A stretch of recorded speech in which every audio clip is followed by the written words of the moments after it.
احنا في عمارة رأفت صقر في الران، 2 اسانسير وداخلين شقة في دور عالي. نخش الشقة، أول حاجة على يميننا بنلاقي كوريدور بيوصل على أوض النوم والحمام والمطبخ، وعلى شمالنا في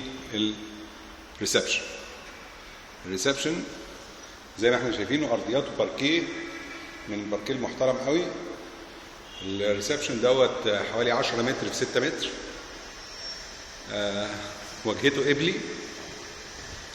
هنطلع نبص من الشباك بلكونه، في بلكونه شايفه الترام قدامي اهوت، و لحد كبير الجار بعيد عني، وده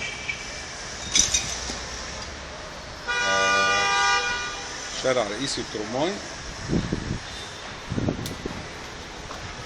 ده المطل بتاعها الى حد كبير قوي، مش مجروح وبعيد قوي. ده الريسبشن كله على بعضه. الريسبشن والعمارة من الناحية الشرقية بصة عندي على مدرسة هدى شعراوي، والمدرسة دي لحد ما استحالة انها تطلع لانها مدرسة حكومية. بنخش، ده حمام الصغير، حمام الضيوف، وده أوضة ممكن تعملها الدادة بتاع أوضة الدادة أو أوضة غسيل، هي فيها مية فيها كهرباء. وبعد كده عندنا المطبخ أمريكان ستايل، ممكن تقفله أو ممكن تسيبه زي ما هو. وبعد كده عندنا الليفينج اريا، برضو بص على نفس المدرسة وده شعراوي. واحنا كل ده باركيه، احنا من هنا لغايه، من اول ما دخلنا الشقه لغايه اخر الشقه كلها باركيه مسمار محترم كمان. وده الحمام الاولاني او الحمام الثاني. شقه ما اتسكنتش قبل كده، شقه جديده على الزيرو نوفي.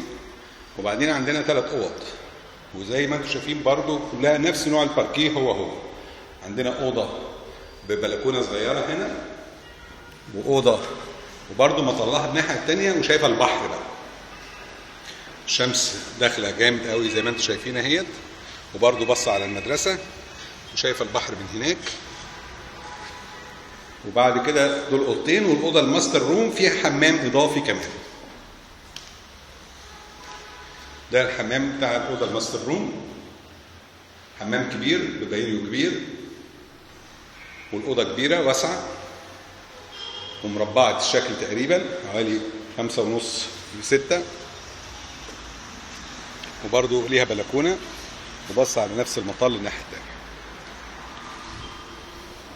دي الشقة مساحتها 260 متر الإجمالي، مطلوبة للبيع فقط لا غير. استفسار عينك لإدارة الأملاك، حسين أبو شنب. تحياتي.